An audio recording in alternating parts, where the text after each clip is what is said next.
दोस्तों आज की इस वीडियो में पाइथागोरस प्रमेय क्या होता है, पाइथागोरस प्रमेय का प्रयोग हम कहाँ-कहाँ करते हैं, ये सब इस वीडियो में सीखेंगे। तो देखिए पाइथागोरस जी ने हमें क्या बताया, तो पाइथागोरस जी ने हमें बताया कि अगर कोई समकोण त्रिभुज हो। अब समकोण त्रिभुज किसे कहते हैं, तो जिस त्रिभुज में एक कोण 90 डिग्री का होता है उसे हम समकोण त्रिभुज कहते हैं। देखिए पाइथागोरस जी ने हमें ये बताया कि अगर समकोण त्रिभुज में अगर तीन भुजा होती है और उस तीन भुजा में अगर किसी भी दो भुजा का मान हमें ज्ञात है तो हम तीसरी भुजा का मान पाइथागोरस प्रमेय की सहायता से ज्ञात कर सकते हैं।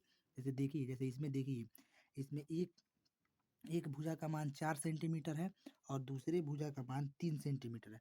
तो इस भुजा का मान हम ज्ञात कर सकते हैं किसके सहायता से, पाइथागोरस जी के प्रमेय के सहायता से। समकोण त्रिभुज में जो 90 डिग्री के सामने की जो भुजा होती है वो होता है कर्ण। क्या होता है, जो 90 डिग्री के सामने की जो भुजा होती है वो होती है कर्ण, और जिस पर ये ट्रेंगल ये त्रिभुज टिका है उसे कहते हैं आधार। उसे क्या कहते हैं, आधार। और जो इस पर एकदम लंब है, एकदम सीधा खड़ा है उसे कहते हैं लंब। उसे क्या कहते हैं, लंब। अगर हमें आधार दिया हो और लंब दिया हो तो हम कर्ण ज्ञात कर सकते हैं। अगर कर्ण दिया हो लंब दिया हो तो आधार ज्ञात कर सकते हैं। कैसे ज्ञात करते हैं, कर सकते हैं, तो पाइथागोरस जी के प्रमेय की सहायता से। तो पाइथागोरस जी का प्रमेय क्या कहता है, तो पाइथागोरस जी का प्रमेय कहता है जो कर्ण का स्क्वायर होता है वो आधार का स्क्वायर और लंब के स्क्वायर के योग के बराबर होता है। मतलब इस त्रिभुज में कि दो भुजाओं मतलब आधार और लंब का वर्ग करके अगर जोड़ेंगे तो तीसरी भुजा कर्ण के बराबर होगा। ये क्योंकि ये पाइथागोरस जी ने हमें बताया है।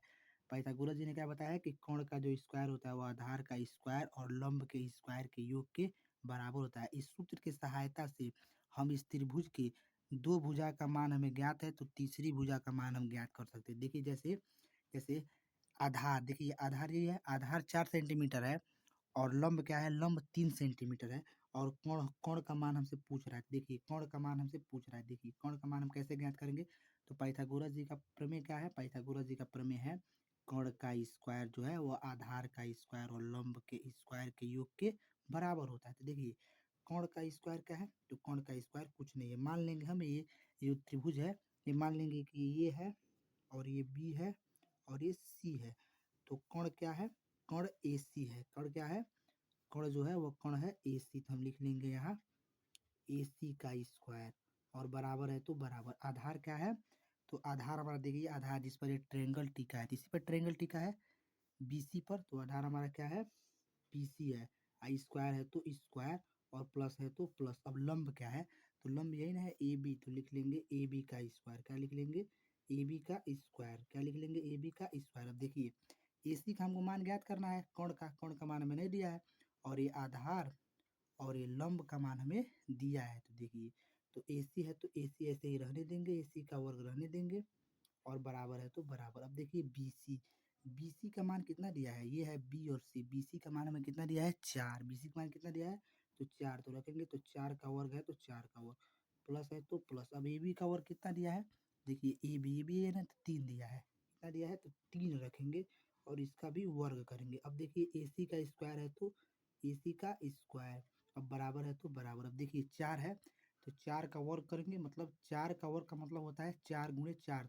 यहाँ देख लीजिए 4 का वर्ग कौन सा होता है, 4 का मतलब होता है 4 गुणे 4, मतलब 4 का 2 बार गुणा तो कितना आ गया, 16। यहाँ कितना रखेंगे, 16 और प्लस है तो प्लस। और यहाँ देखिए यहाँ क्या है, 3, तो 3 का वर्ग मतलब 3 गुणे 3 मतलब 9। अब देखिए ए सी बराबर क्या हो जाएगा, तो ए सी का स्क्वायर बराबर हो जाएगा 16 ना जोड़ेंगे तो हो जाएगा 25। कितना हो जाता है, 25। कितना हो जाएगा, 25। 16 ना हो जाएगा 25। अब देखिए ए सी बराबर क्या होगा, अब देखिए 25 है तो 25। अब देखिए जब भी स्क्वायर हटाते हैं, एक रूल है, जब भी हम स्क्वायर हटाते हैं तो बराबर इधर वाला संख्या रूट में चला जाता है, अंडर रूट में चला जाता है। तो वो क्या हो गया, ए सी बराबर हो गया अंडर रूट 25।